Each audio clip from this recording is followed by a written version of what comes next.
been sitting here as you go around the table, and I'm thinking, wow, there's a lot. Do I want to share that? No, I don't want to share that. Do I want to share that? Yeah, I want to share that.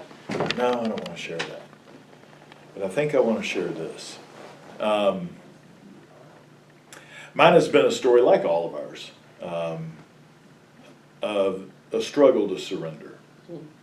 And I became a Christian when I was 12, but I didn't surrender. And I lived a life for myself thereafter. I became an atheist because I was smart. And I kept on thinking about that. And if you really if you have any brains at all, as you think through atheism, you will come to a place where, wait a minute, that doesn't make any sense. Absolutely. And so then I became an agnostic, and finally I was defeated, and I came back to my original faith. Still didn't want to surrender. And God gave me a lot of gifts. God gave me a lot of talents, and that's both a blessing and a curse, because I can use those talents to take charge very instinctively. But over the years, I've gotten better at it. And so here's a story where I actually listened. I had recently taken over my first AMCO Transmissions and Total Car Care franchise. And the store was a basket case from day one. It was a turnaround project. And I had finally gotten to a moment where I could take a few days off. And I went on a hunting trip. I disappeared for a few days. And when I came back, one of the fellow AMCO owners walks into my office. And he has this big box. And he sets it on my desk. He says, "Congratulations." And I'm like, "Congratulations for what?" He says, "Well, you weren't at the meeting." I'm like, "What meeting?" He says, "We had an ad pool meeting, and we have an advertising cooperative among all of the group, and everybody's supposed to contribute money, and you buy advertising." I didn't get the memo, and I was out in the woods. He says, "So we had the meeting without you, and congratulations, we made you chairman. And so it's now your job." And away he went cackling. So I dug into this, and I knew that I just got the worst job in the world, because we were a basket case. We didn't pay our bills. The guys wanted to fight each other. It was just the most dysfunctional group you could imagine. Our sales reflected it. They were horrible. And this happened in November. And I was lamenting my great misfortune, wondering, what in the world am I going to do? Because these guys won't get along. They want to kill each other. We get to meetings and we worry about who's going to fight with who and how is this going to turn out. And there was no prosperity there. Well, Thanksgiving came along, and I went to Alabama with my wife's family, and there met with my father-in-law, who's a priest. And I started gushing out to him. I said, "Oh, it's horrible. I'm now the ad pool chairman, and these guys don't get along, and the situation is dysfunctional, and man, we need to pray, because I have no idea what to do." So we got on our knees. And he prayed over me, and he said, "What you need to do is you need to just sit here. You need to just stay right there on your knees and just keep praying, because God's going to tell you what to do." And he left me there. And I stayed down on my knees and I prayed. And God spoke to me. I don't mean in an audible voice, but I mean in an unmistakable way, revelation. Mm-hmm. In the temporal world, we have to hear first one word, then another word, makes a sentence, makes a paragraph. We put the logical information together. This is how information goes into our brain. Of course, God doesn't have to operate that way. He can just put all the information instantaneously into your very soul, and you know it as though you had always known it. And God said, "You're going to go back to Jacksonville, and you're going to tell those guys you're going to start a program called Cars for Christmas. We get an opportunity to get used cars that are broken in our business. He said, you're going to call it Cars for Christmas. You're going to get them to donate the cars. You're going to call the radio stations that you sometimes advertise with and ask them to find needy people in the community who need a car. And they're going to broadcast the winner, and you're going to just give them a car. And that's what you're going to do. Do that.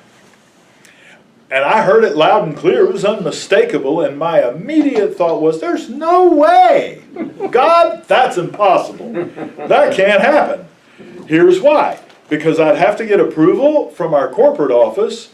And in order, they can't approve a toilet paper vendor in less than 6 weeks. It's Thanksgiving. And Christmas is almost here. Besides that, the radio stations, their schedules are full. They'll have no time. No way that they will do this. And we haven't even talked about the fact who's probably got all these cars. They probably don't have the cars. And I know some of these guys, there's no way they're just going to give away a car that they could sell for cash money. It's just not going to happen. It's impossible. But okay, I'll try.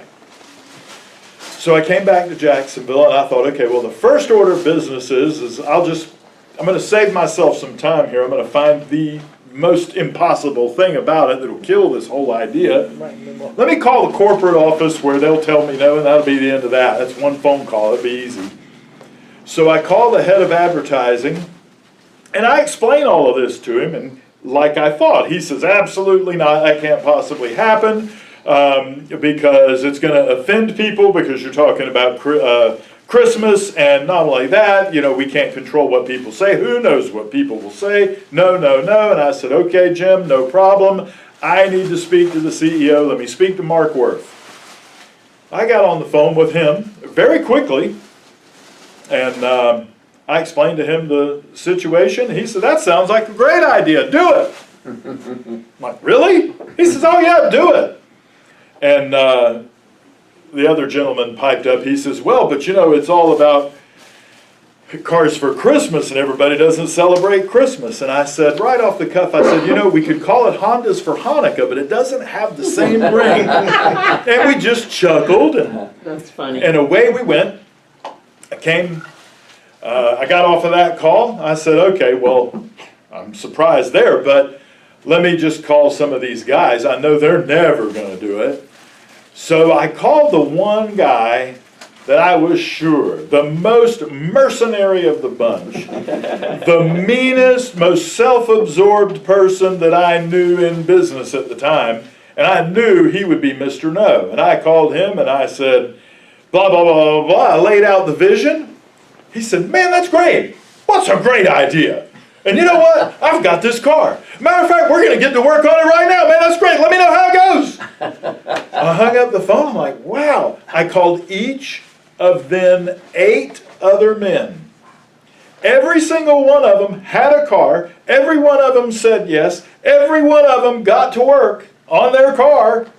I've still got to call the radio station. So I called our agency that was helping us, and I called the radio stations. I knew this was impossible. I was in radio. I was a broadcaster for 7 years running a radio show. I knew there were no availabilities commercially on the log anywhere. I knew better, I thought, than him. And so I called, and they were like, man, that's a great idea. We'll be glad to do it. The next thing you know, these radio stations are talking on the air. Amco Transmissions is doing a program called Cars for Christmas. If you know somebody that needs a car, send a letter or an email or a fax to this number, blah, blah, and they're doing it on all these radio stations. We get these cars, and the day comes to start giving them away. We did this in the few days leading up to Christmas. I can't remember all of them, but some of them stick out in my mind. There was a girl, now which one should I tell? Wow, they're all great. There was a Filipino family, and they had a little girl, and she was maybe 13 and had a very aggressive form of leukemia. And it was very active, and they had been a 2-income family, but the wife had to quit work to help take care of the daughter. And to try to replace that income, the father took a second job, but it didn't really replace all of the income from his wife's lost employment. And they had all the extra medical expenses and so on. And they got further and further behind. And eventually, the car was repossessed by the bank. Eventually, they lost their home. They became homeless.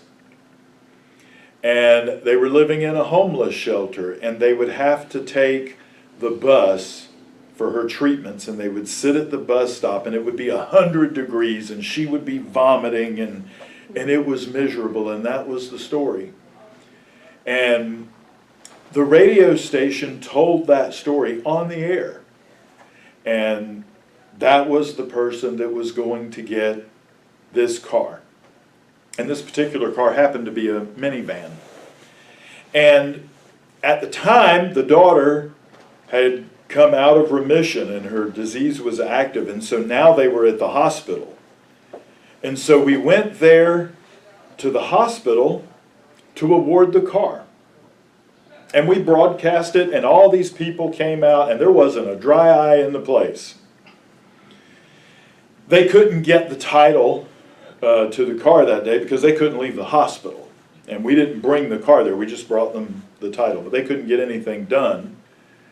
And that was the end of that. That was the end of the broadcast, or so we thought. But the next thing you know, the phones light up at the radio station. People start calling in. They start calling in, and somebody says, you know what, I'm going to pay to transfer that title for them. And they broadcast this on the radio. And then somebody else calls in and says, you know what, I will pay for the insurance for a year for that car. And somebody else calls in and says, you know what, I am going to pay for the rent on an apartment for a year. And then somebody else calls in and says, you know what, I'm getting the furniture for that apartment. When the morning began, these folks were homeless, with no transportation, no place to live. And see, I had no idea what God had planned. I didn't realize how big this would become. That God was going to make this something where all these other people could participate in this blessing. And by the way, God knows a thing or two about advertising. I thought I did. But let me just tell you, you can't buy advertising that good for any amount of money. Good point, yeah. And there were many, many other stories, and it would all unfold very similar to that. But this one ends with me walking into my Amco store. And there was a bald-headed Filipino man at the counter. And there's a title to the vehicle there on the counter. He had come in to get a signature or something. And I have these two big burly technicians standing on the other side of the counter. And the Filipino fellow, the father, has reached across the counter and he's clasping each one of their forearms. They have their arms laying like this, and he's holding them like that. And they're trembling. And they're staring at each other. And they don't dare speak because there are tears welling up, and they just do this because we're tough. And they know they're about to melt down. And he just nods at them. That's a nod that says, thank you. And away he went with his car. And God is great all the time, and God is one heck of a businessman. Because let me tell you, not only did that start some tremendous advertising for our businesses, but those men that I was tasked to lead, who couldn't get along with each other, well, the first order of business and management ought to be, if your team can't get along, find something they can agree on. Come on. And we got everybody to agree that fixing those cars and giving those cars away, man, that would be a good thing. They could at least cooperate for that. And that was the beginning. Yeah. We have given away, I don't know how many cars since then. And it's been rewarding.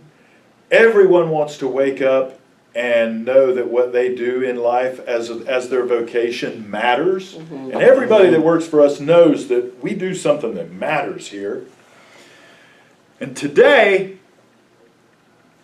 this pool, that's been probably 15 years ago, maybe a little more, but today this pool that used to be among the worst pools in America, today we're number one. We're number one by a long shot. And we have been number one for more than a decade running. Wow. Moreover, there's an assessment that you have to pay for marketing. Our assessment is the lowest in North America.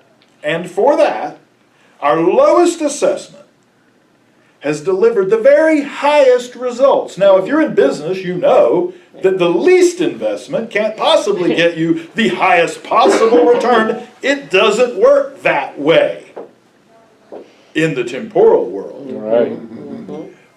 But God can work miracles, and I just want you to know it's been like that for 10 years. Amazing. So, that wasn't me. That was God. Amen. And that's one example. Thank